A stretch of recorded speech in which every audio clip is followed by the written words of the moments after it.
নমস্কার, আমার রান্নাঘরের সকল দর্শক বন্ধুদের জানাই আন্তরিক অভিনন্দন ও শুভেচ্ছা। আপনাদের কাছে আমার একান্ত অনুরোধ, আপনারা আমার ভিডিওটা দেখুন। যদি আপনাদের ভালো লেগে থাকে তাহলে অবশ্যই একটা লাইক দেবেন, শেয়ার করে অপরকে দেখার সুযোগ করে দেবেন, আর পাশে থাকা বেল আইকনটি প্রেস করবেন। তাহলে আমার নতুন ভিডিও আপলোড করার সাথে সাথে তার নোটিফিকেশন আপনারা পেয়ে যাবেন।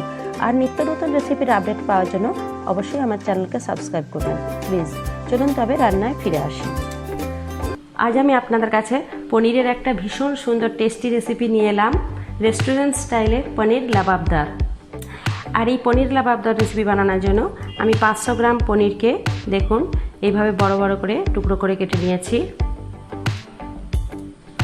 এছাড়া লাগছে 4টে টমেটো কুচি, 4টে পেঁয়াজ কুচি, 2টো কাঁচা লঙ্কা কুচি, আর এখানে প্রায় 2 টেবিল চামচ আদা এইভাবে সরু করে কেটে নিয়েছি।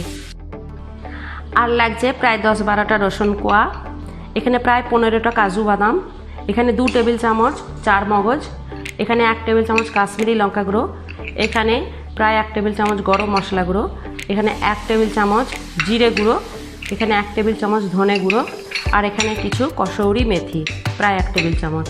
এছাড়া এখানে আমি নিয়েছি 2টো তেজপাতা, 4টে এলাচ, 4টে লবঙ্গ, 1টা দারুচিনি, এখানে প্রায় 2 টেবিল চামচ ফ্রেশ ক্রিম, এখানে প্রায় 2 টেবিল চামচ গ্রেট করা পনির, আর এখানে প্রায় 1 টেবিল চামচ গোটা জিরে।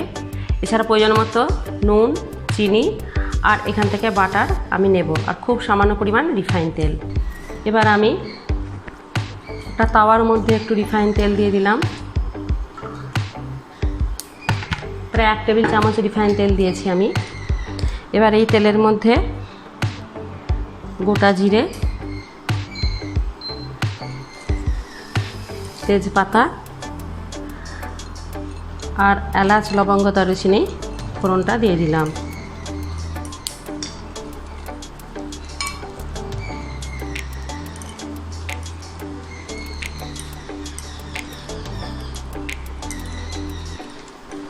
আর 1 টেবিল চামচ তেল আমি দিয়ে দিলাম।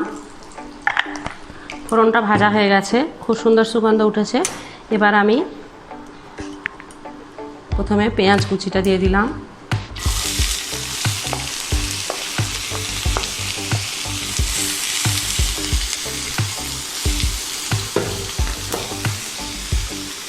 এরপর দিয়ে দিলাম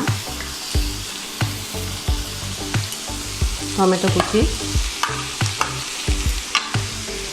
দিলাম আদা কুচি আর কাঁচা লঙ্কা কুচি,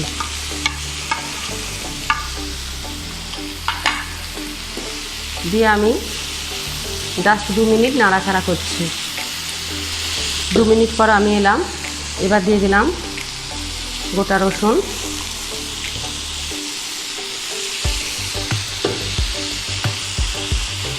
আর দিলাম খুব সামান্য পরিমাণ নুন,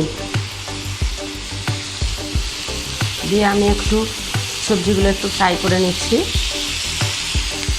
সবজি কিন্তু প্রায় আধ ভাজা হয়ে গেছে।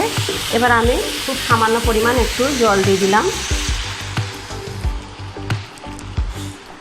জল দিয়ে এবার আমি ঢাকনাটা ঢেকে দিলাম 3 থেকে 4 মিনিটের জন্য। প্রায় 4 মিনিট পর আমি এলাম, এবার আমি একটুখানির জন্য গ্যাসটা বন্ধ করে দিলাম, ইন্ডাকশানটা দিয়ে এই মশলাটা ঠান্ডা করে নিচ্ছি। সমস্ত ভাজা ইনগ্রেডিয়েন্টসগুলো ঠান্ডা করে নিয়ে আমি একটা মিক্সিং বলে দিয়ে দিয়েছি। এবার এর মধ্যে দিয়ে দিলাম চার-মগজ আর কাজু বাদাম, দিয়ে খুব সুন্দরভাবে আমি একটা ফাইন পেস্ট বানিয়ে নিচ্ছি। পেস্টটা কিন্তু দেখুন রেডি হয়ে গেছে। আর আমি ভাজা তেজপাতা 2টো কিন্তু বের করে নিয়েছিলাম। এবার আমি তাওয়ার মধ্যে বেশ খানিকটা বাটার দিয়ে দিলাম,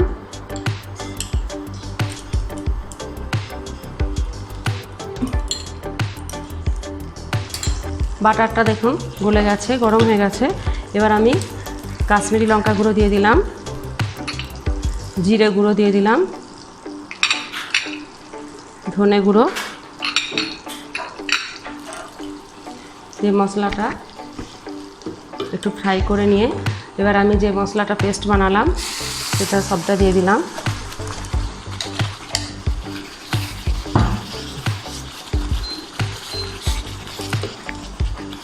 দিয়ে আমি ভালোভাবে মশলাটা কষছি।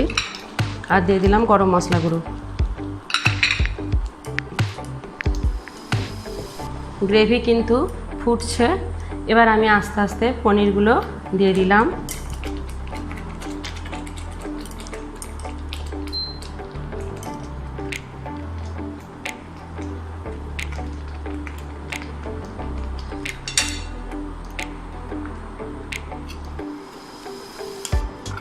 ভীষণ সুন্দর রেসিপি, আপনারা অবশ্যই বানাবেন।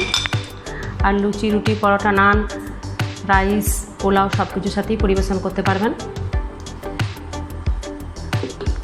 এবার আমি এর মধ্যে দিয়ে দিলাম প্রয়োজন মতো নুন,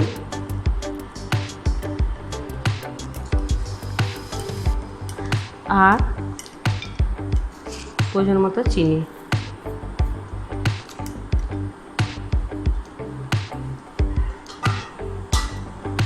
এবার আমি ঢাকনাটা দিয়ে 4-5 মিনিটের জন্য ঢেকে দিলাম।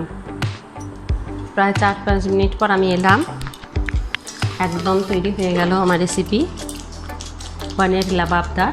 এবার আমি গ্রেট করা পনিরটা একটু ছড়িয়ে দিলাম।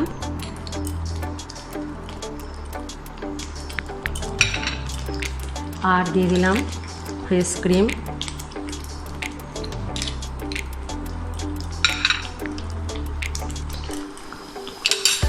আর সবার শেষে কাসুরি মেথিটা দিয়ে দিলাম।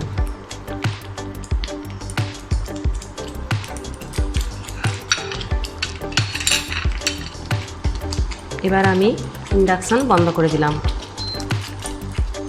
একদম তৈরি হয়ে গেছে আমার রেসিপি পনির লাবাবদার। দেখুন আমি গরম গরম সার্ভ করছি, কতটাই সুন্দর হয়েছে দেখুন।